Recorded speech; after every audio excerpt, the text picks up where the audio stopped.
So in the last episode we did a lot of work on the back of this guitar. We got all the grain filling done, we gave it a good sand down, and I've reapplied some stain so that it actually looks a lot more uniform on the back now. So very happy with that. So this time we're going to focus on getting the finish underway on the top, and this is actually going to be quite a long drawn out process because there's quite a lot that I want to do on the top. Now the wood on the top cost me quite a lot of money. It is nicely figured, as you can see, so I really want to make the most of that, and to that end I can't see any other way of doing this than a sunburst. I know I've done a few of those recently, but I just feel that this one has to be, with the quality of the timber and everything that I've used. And I really want to kind of emphasize the figure in this wood by making as high contrast sunburst as I possibly can, and that is going to require me to take quite a few steps to get this done. And the first one of those is going to be another one of those brown trouser moments where I'm going to do something that could go horribly wrong. Normally I'm not a fan of backstaining figured maple, and what I mean by that is you stain the whole thing black, you sand that off until you get the maple coming through again, and the black is just in the stripy elements.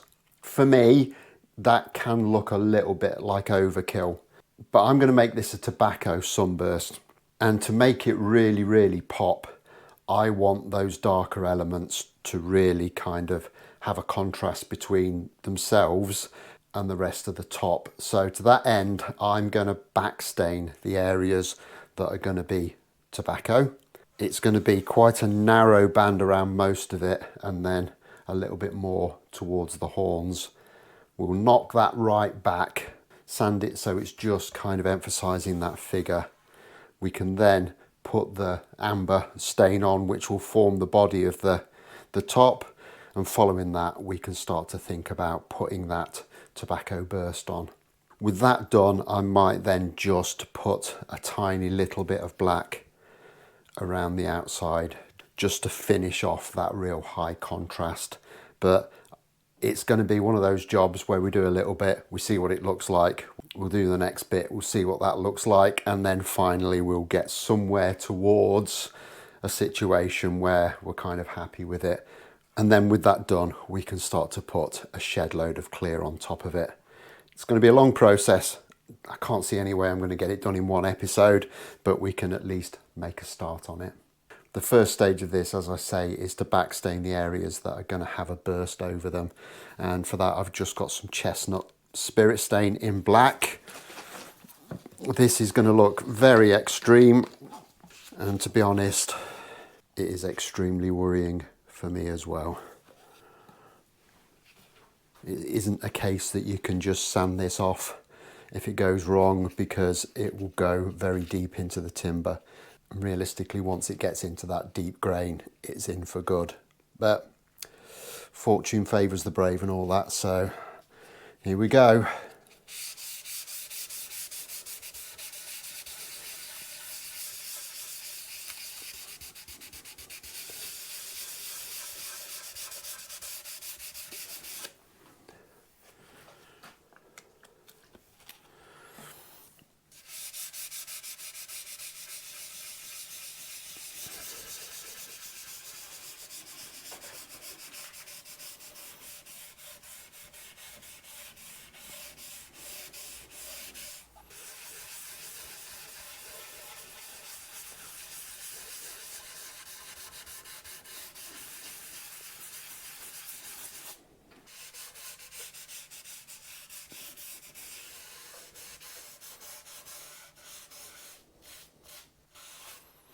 Okay, so that's the first bit done. I'm going to step away from this now, leave this probably overnight to really properly dry out, and then we'll come back and we'll hit it with probably a 240 disc.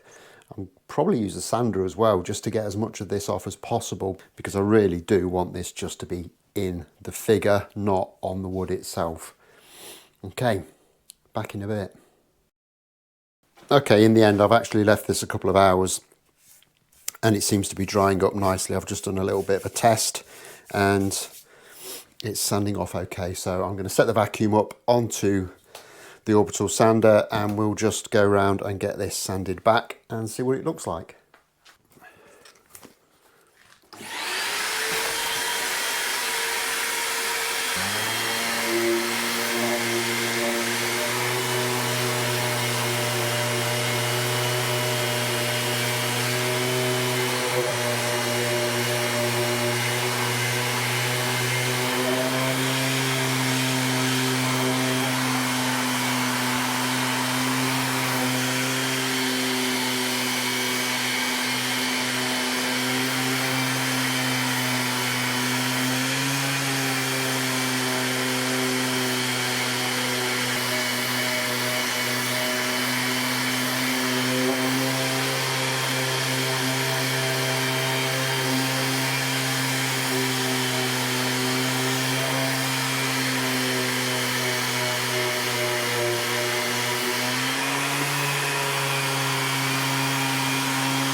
And I'm not even sure how well that's going to show up in the camera. I've kind of pretty much removed the overwhelming majority of what I put on, and it's just kind of staying in the figure just that little bit, and that's all I want. I just want it to pop a little bit. I don't want it to be too obvious and too overpowering. So next, just to kind of accentuate this a little bit further, I'm going to take some of this water-based stain. It's a crimson stain and it's blood orange, and I'm just going to again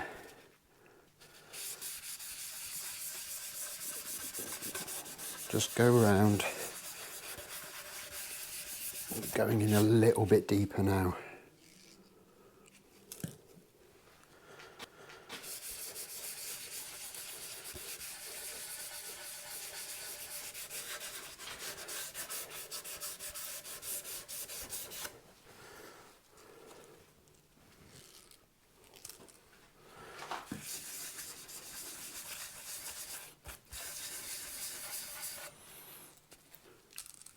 And again, I'm going to take the overwhelming majority of this off.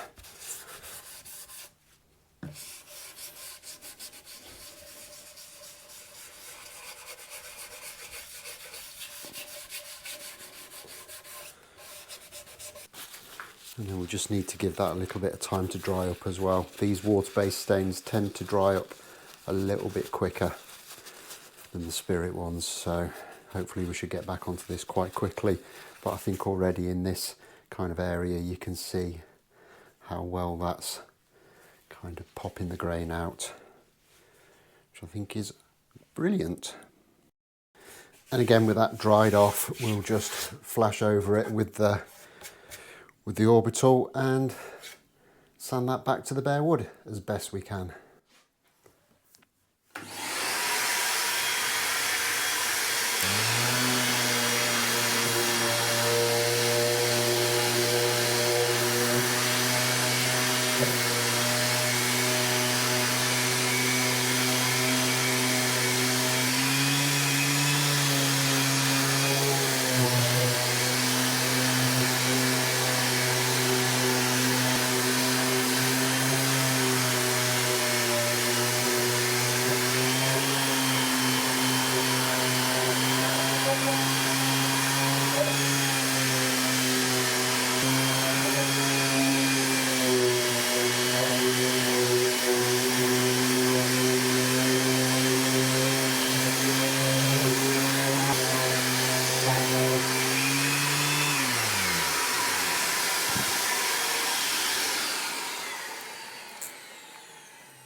With those two elements done, I can now put on a coat of amber all over the top of this.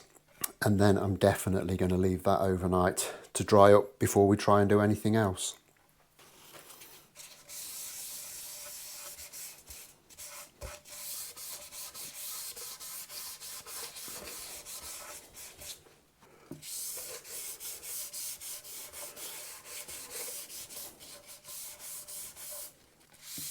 And again with this, I'm starting from the kind of edge, and then I'll start working my way in as I get a bit more on.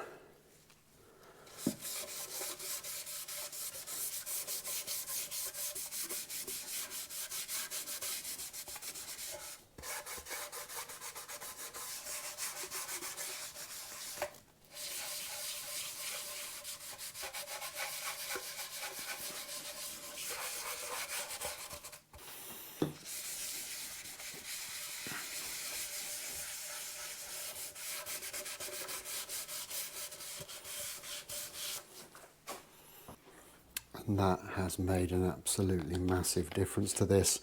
I've done a couple of tests with offcuts before I started on this, and this will dry a little bit lighter. It won't be quite as dark as this, but I think that is starting to look very, very nice.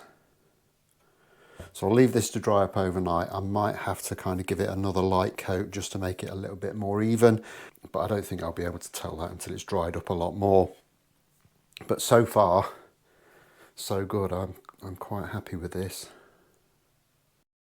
Okay, so next morning, and I'm all set up. I've done a bit of cleaning up and covered some surfaces with a bit of paper, and I've mixed up a little bit of this tobacco brown nitrocellulose. It says tobacco brown, but it's actually got quite a lot of red in it, reddy yellow, which I quite like. Reminds me of my fingers when I used to be a smoker. I'm going to use the airbrush on this.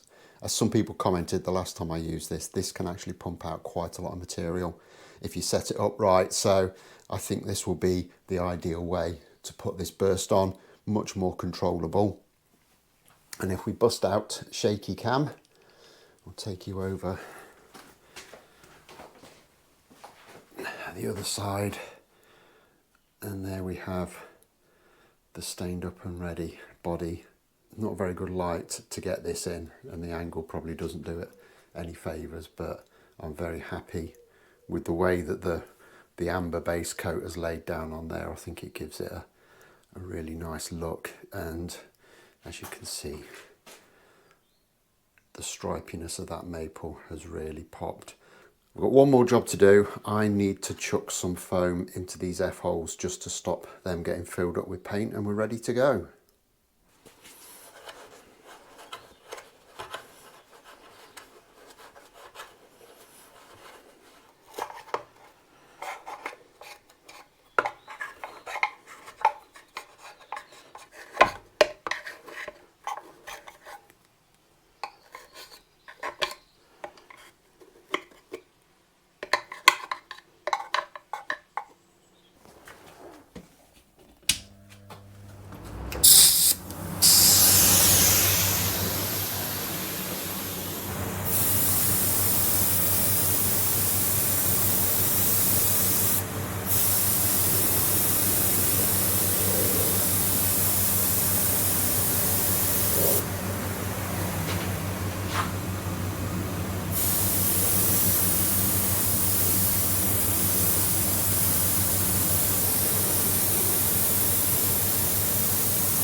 Okay, and there's the bulk of the spraying done. I'm happy with it. I think it looks really nice, actually.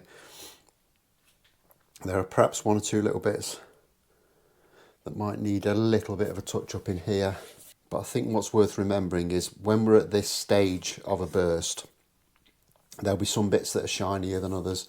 There's some bits that are a little bit duller, and they all kind of look a little bit different, and they will do until you get your first clear coats on, and it's only when you get the clear on that it really starts to come to life. I'm happy with this. I think it's kind of gone how I wanted it to do, but I think there's a little bit more I can do, and that is I just want to put a very, very faint black line around just some of it. I'm not going to go all the way around. I want it to be very, very delicate and kind of limited to some bits. When that's done, I then get the massively, massively rewarding job of scraping all the bindings down, and I'm not entirely sure how I'm going to scrape down the bindings around the F-hole. They look like they could be an absolute nightmare to do, but I'm sure I'll think of something.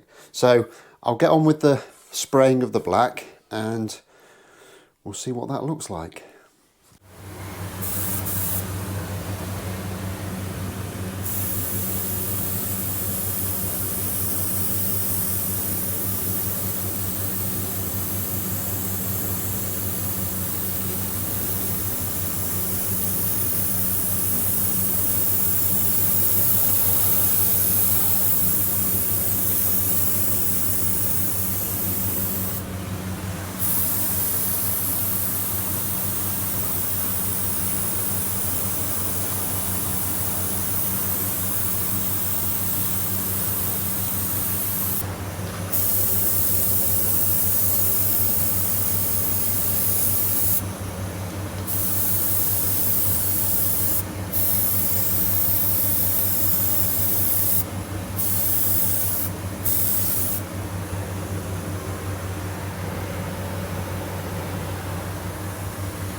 And it's always just that little bit of black that makes all the difference, and I think that looks absolutely stunning now. I'm really, really pleased with the way that that's gone.